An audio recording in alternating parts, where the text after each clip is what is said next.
Hello, Dr. Vikki Petersen here. I want to talk to you about I think we should call it a syndrome, hiatal hernia, because we see it so frequently. And by definition, what a hiatal hernia is a hiatus is a hole, and a hernia is something that's protruding through a hole inappropriately. So a lot of times people have heard of inguinal hernias and abdominal hernias, but a hiatal hernia is talking about the fact that the stomach, which is below the rib cage on the left, is attached to your mouth via a long tube called your esophagus, and then the esophagus has this sphincter. It has a hole that opens when food is coming down and closes when it isn't, and that's so the stomach can churn around, churn your food up, and it won't regurgitate up to your esophagus. Now, anybody who has heartburn or GERD, so heartburn is just that feeling of burning. GERD is where it's called gastroesophageal, so gastro, stomach, esophageal, esophagus, reflux disease. So it's actually refluxing and you can feel it. It can be worse for sometimes when people at night, they wake up choking or sometimes vomiting, or just have that stuff in their mouth, if you will, and that's the reflux aspect of it. So by definition, again, a hiatal hernia is when the stomach is protruding up through the esophagus. Now, it can be very gross where there's a lot of stomach stuck up there, and that's a surgical intervention. This is somebody who really is not able to keep any food down, so the stomach can strangulate, etc., etc. It's serious. Not what we're talking about here. When you're in that kind of situation, you'll know it, and nobody's going to argue the fact that you need help. What I'm talking about is something that is epidemic would be too strong a word, but very common. And the problem is that people are not given a diagnosis at all, other than to be told you're having a panic attack, you're under stress, you have acid reflux, so here's an antacid. A gentleman, believe it or not, just got his gallbladder removed unnecessarily because of this syndrome, which I'll explain more about that. So it's extremely common, and even when an endoscopy or a x-ray shows a mild hiatal hernia, so just a little bit of stomach sticking up through there, which is called mild, patients are told that's not causing you any symptoms. I guarantee you, I'm going to go on record, I don't know how many years it's going to take, but you're going to hear the symptoms it's causing from someone other than me, and it's going to be understood that this is a really huge problem. So you can have a small one, which I just described.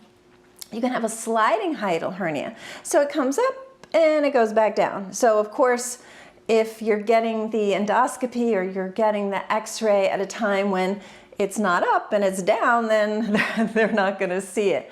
And then I want to add my own personal, from our clinic, designation, which is a subclinical hiatal hernia.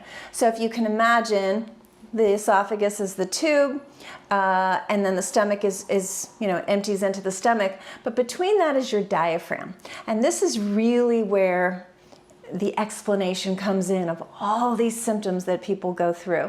So the diaphragm, again, if you're at your rib cage, is this sheet of muscle, and they're two big dome-like muscles, and every time you inhale, they bow down, and you exhale, and they bow up. And I always think of opera singers and their ability to get a lot of air out, right?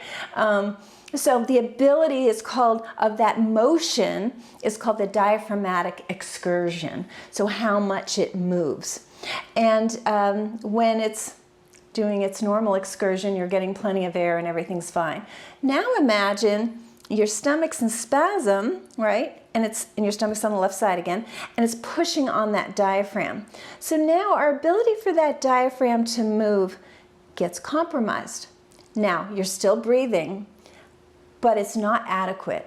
You know you're breathing. You might, and this is a very common symptom with this syndrome, you feel a little short of breath, where all of a sudden you just take a deep breath, and that's your body's nervous system's way of saying, you're a little low on oxygen, take a deep one, okay? I've had a lot of patients say, I try to take a deep breath and I feel like I can't, which is a very good explanation of, again, that stomach's pushing up on the diaphragm and you really can't move beyond that very well. And sometimes patients really notice that shallow breathing. So as a sequelae, as we say in medicine, really something that happens sequentially or as a result of. So as a result of that stomach pushing on the diaphragm and the diaphragm not moving as well, this whole cascade of symptoms can happen. Your nervous system says, you know, there's not quite enough oxygen. What's going on? And one of its solutions is, okay, heart, pump harder. Okay, you pump harder, you're going to drive more oxygen, we're going to get more air, because we don't know why, but there's not enough air, okay? And so all of a sudden, oh, heart palpitations. You're feeling your heart palpitate. So then you rush to the ER and say, what's wrong with my heart? And you're told your heart is fine. Sometimes just pressure in the chest. Maybe not heart palpitations, maybe yes, but also pressure in the chest or pressure and no heart palpitations. The other thing is this feeling of anxiety. And that's the other really common reason people end up in an emergency room. And it comes on very suddenly. All of a sudden, this feeling of doom.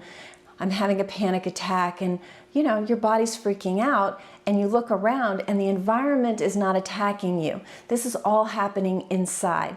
But it's really disconcerting. It's very upsetting. You don't know what's going on. So a lot of people end up in the ER to be told, you're having a panic attack and here's your antidepressant. Now, why are you having a panic attack? The same reason that made your heart pump get more air, because you're not getting enough oxygen, your vagus nerve, which is a huge cranial nerve, has a big component in this. But basically, your body's like, not enough air. That's not a good thing. I think we can all agree. You can go without water for 24 hours. You can go without food for a really long time. Air, no.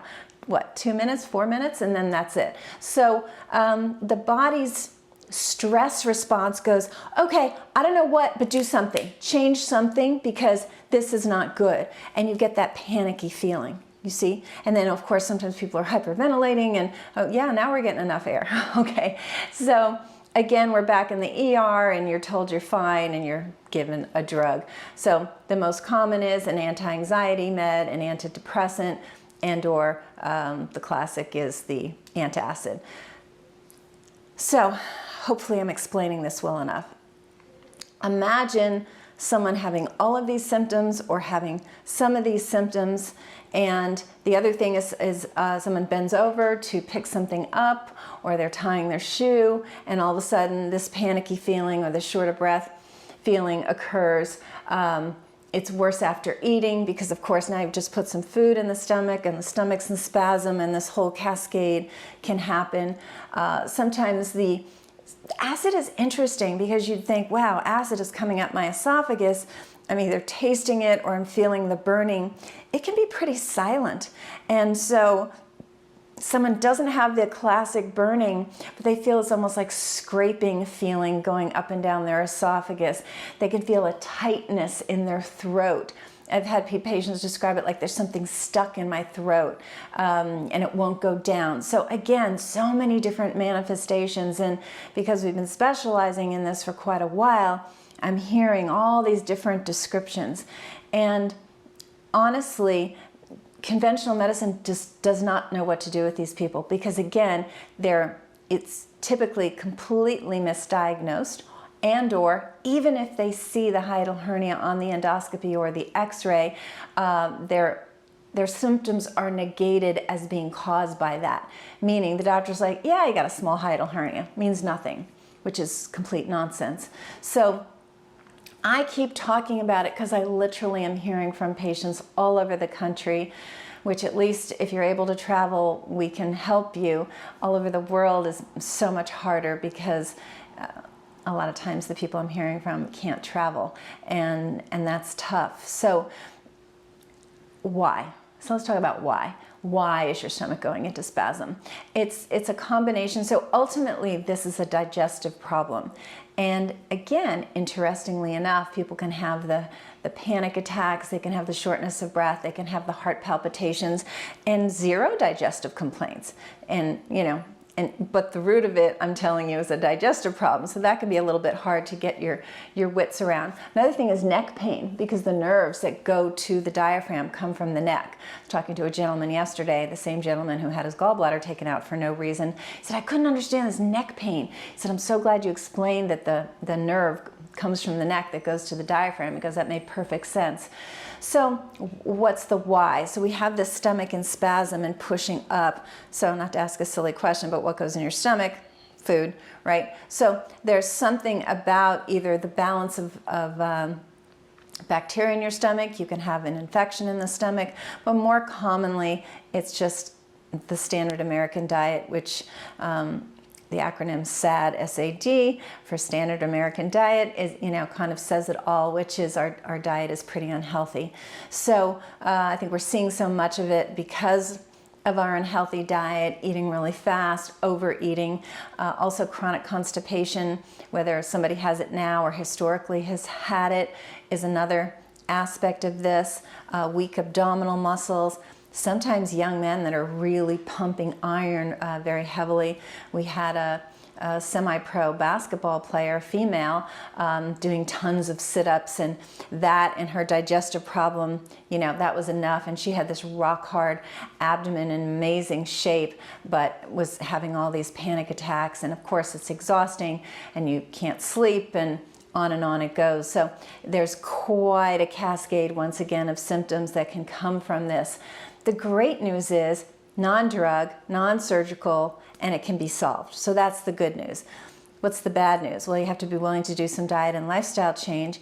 And then there's also the structural component of it. And if you've been having this for more than several months, and I meet people regularly that have had it for a decade, if you can possibly imagine that misery, but that diaphragm has been pushed up by that stomach for so long that we have to kind of reset that diaphragm and get it out of that spasm. And that's why we have on our team chiropractic physical therapy department, in addition to the functional medicine, internal medicine department. So this really is a marriage of all of those departments. And I've met a lot of people that have tried various other things, and it just, I haven't found anybody who has this full understanding, and it's tough. So as soon as I know about other people around the country that really know what to do, believe me, I will tell you. But at the moment, if you or someone you know is suffering with these symptoms and really don't know what's going on, as I said, the good news is it's not hard to fix, and it's a natural approach.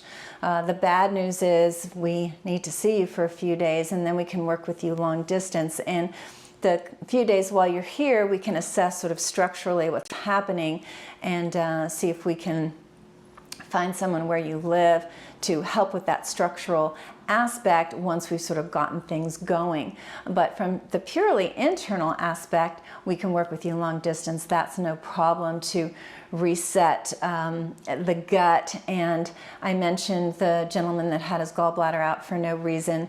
He was told your bile is sludgy. So bile is produced by the liver, but it's housed in the gallbladder. And with this imbalance in the gut, there's some over toxicity level on the liver, and so it's not making this smooth, liquidy bile that it should make, and the bile is kind of sludgy and thick, and so it's not handling bacteria in your gut the way it should. And again, it's another secondary aspect to gut imbalance. Again, not hard to fix. And if you've already lost your gallbladder, it's definitely a part you can live without. So there's no point in crying over that. But it's the liver that makes the bile, so there's no reason you can't enjoy great health without a gallbladder. But if you're maybe on the throes of seeing whether you need gallbladder surgery, then definitely contact us first. So I hope that gave you a little bit more data about hiatal hernia, and do realize by the standard definition, we have the sliding, we have the subclinical, and this whole constellation of symptoms we find again and again and again to be this coming together of the poor stomach in spasm, pushing on the diaphragm, and then the cascade of nervous system reactions to this, resulting in the heart pounding, feeling the anxiety, wake up in a panic or just have a panic during the day, shortness of breath, etc., etc. So there is a free ebook on our site that you can check out as well, which is, the site is rootcausemedicalclinics.com. And if you want a free consultation, I am more than happy to assist, and we can really figure out the best way to help you. So the telephone number here is 408-733-0400. I look forward to talking to you.